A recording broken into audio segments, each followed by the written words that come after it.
նախորդ տեսանյութը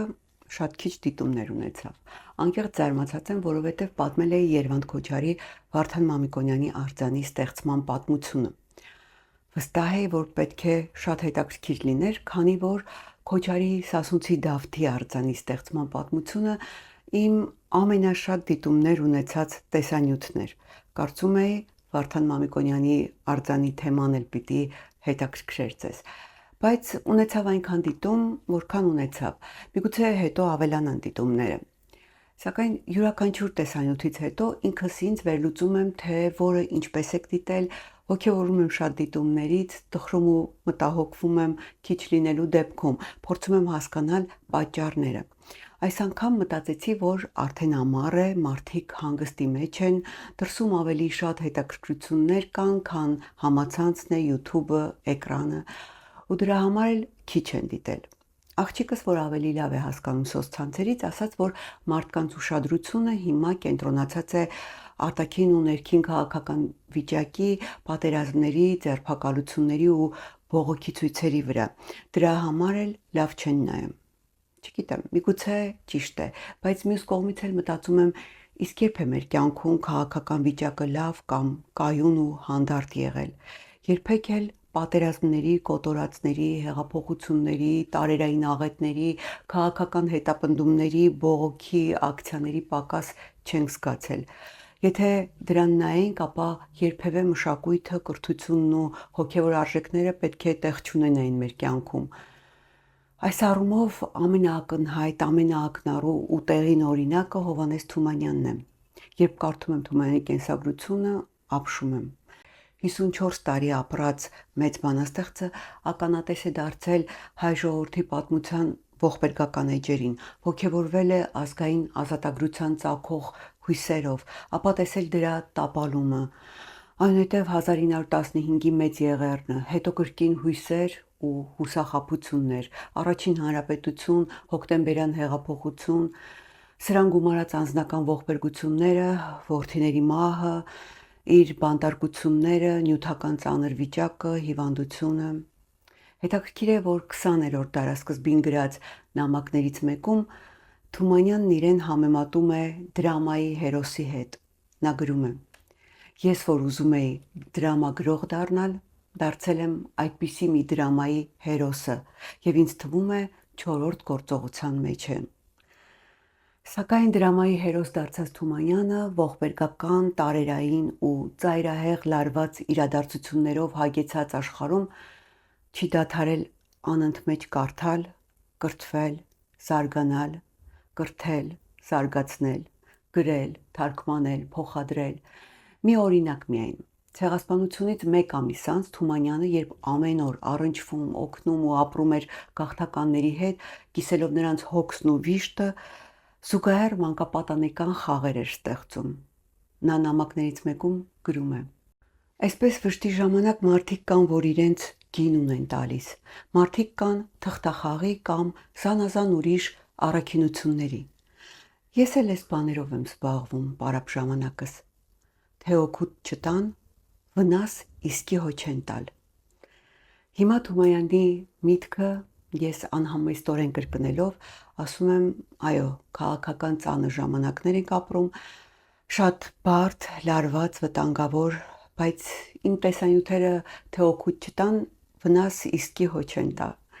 Այնպես որ առաջարկում եմ ոչ միայն շարունակել նայել իմ ալիքը, այլ նաև բաժանորդագրվել, տեսանյութերը հավանել, մեկնաբանություններ գրել եւ հնարավորության դեպքում նյութապես աջակցել ալիքին։ Հիշեցնեմ, որ ալիքը գործում է բացառապես ձեր բարոյական եւ նյութական աջակցության շնորհիվ, ինչի համար անչափ շնորհակալ եմ եւ շատ զգացված։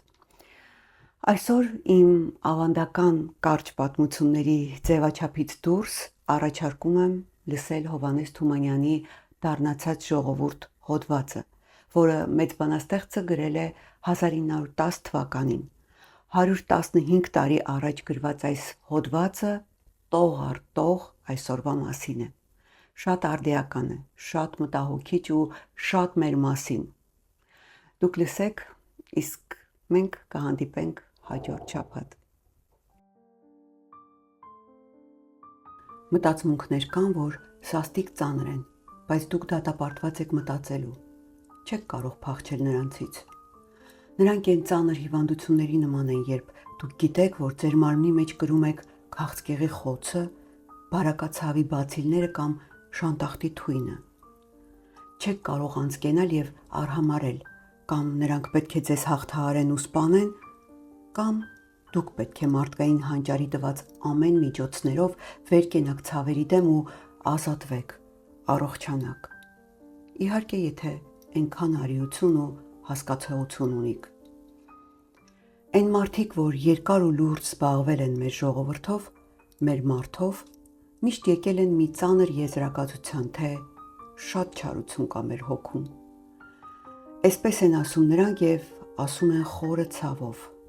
Ինչ ցավով, որ կարելի էր ասել, թե բարակացավի բացիլներ կան իմ կրծքում։ Բայց քիչ են այս տեսակ ազնիվ ու քաջ մարդիկը։ Մեծ մասամբ ախտի գոյությունը ընդունելով հանդերձ իրենց առողջ են համարում ու միշտ ուրիշներին են հռչակում հիվանդ։ Ամեն մինը ինքը չար չի, կեղծավոր չի, հայհոյող չի, ստախոս չի, թայֆայական չի, այդ ամենը իրենից դուրս ուրիշներն են։ Բայց իհարկե սրանց չպետք է հավատալ, ոչ էլ ականջ դնել։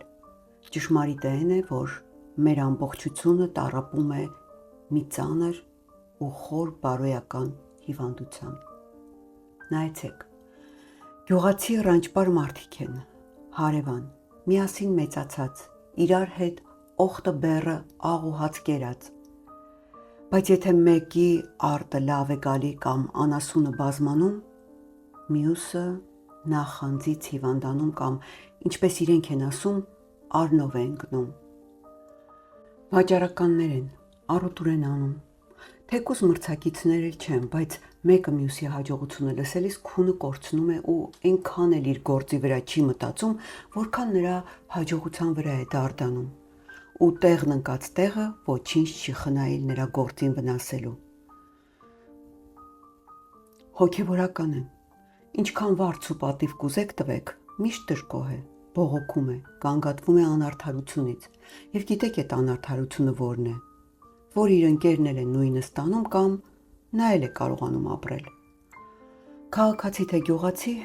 երկուսը վեճ ունեն իրար հետ։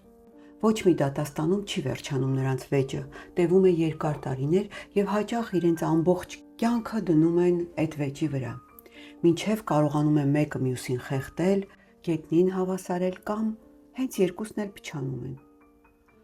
Մամուլ կամ տասնյակ տարիներով ու անհամար դեպքերով փորձված է, էլ հայհոյանք, էլ զրպարտություն, էլ ափաշկարասուտ, էլ չարախոսություն, կեղծավորություն, նեղ թայֆայականություն ոչ մի գյուղում գուցե այնքան անվայել կերպարանք չի առել, որքան սրա մեջ։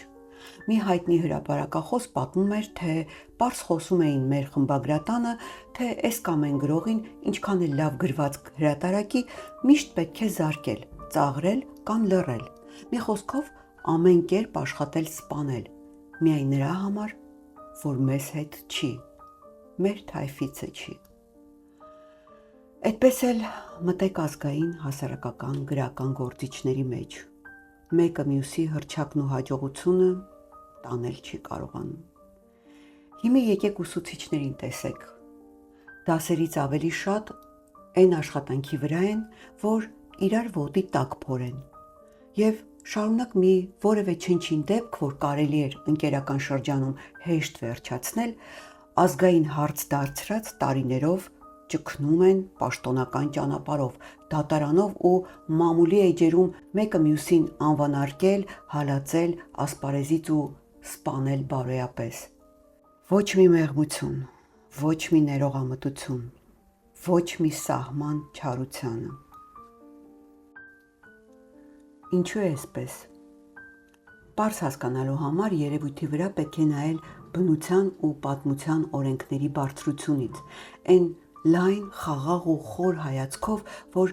նրանք միայն կարող են տալ։ Ուրիշ ընդհանուր հանգամանքների հետ զարհուրելի ծնող է եղել մեզ համար մեր պատմությունը։ Նա երկար դարերով մեզ դրել է բարբարոս ժողովուրդների ոտների տակ։ Իսկ ամեն կենդանի գոյություն, որ ոտնատակ է ընկնում, Եթե չի մեռնում, այլանդակվում է, դառնանում ու փչանում։ Այսպես է բնության օրենքը։ Այն հասարակ վարունգի թուփն ինչ է, հայտնի է, որ եթե նա էլ ոտի տակ է ընկնում, էլ նրա պտուղը չի ուտվում, այնքան է դառնանում։ Նրա համար էլ ձեզ թույլ չեն տա, որ նրա թուփը ոտի տակով անեք։ Այնպես դառնանում ու դաժանանում է եւ մարդը, նրա հոգին, սիրտը, միտքը ու ներքին դառնությունը դուրս է տալիս, հայտնվում է եւ աչքերում, եւ դեմքին, եւ խոսքերում, եւ գործերում, ամենտեղ, ամեն ասպարեզում ու ամբողջ կյանքը դարձնում է դառն ու դաժան։ Եվ այս տեսակ կյանքը կունենա, այո, շատ բան, եւ հառաջադիմություն, եւ կուլտուրա, եւ մամուլ, եւ գրականություն, եւ դպրոց, եւ բարեգործություն, բայց այդ բոլորը ներսից ճիճվի կերած պտուղի նման են եւ տառապում են հիմնական պակասություններով, մի ընդհանուր ցավով, որի ճարը դրսից անել չի կարելի։ Այդ տեսակ կյանքը կտա եւ տաղանդավոր մարդիկ, սակայն նրանք էլ կլինեն դառն ու դաժան։ Բայց նա չի կարող ծնել ազնիվ մարդիկ, բարի սրտեր ու բարձր ոգիներ։ Հենց այն, ինչը որ դարձնում է մի կյանք գեղեցիկ ու հրապուրիչ եւ մի ժողովուրդ թանկ ու համակրելի։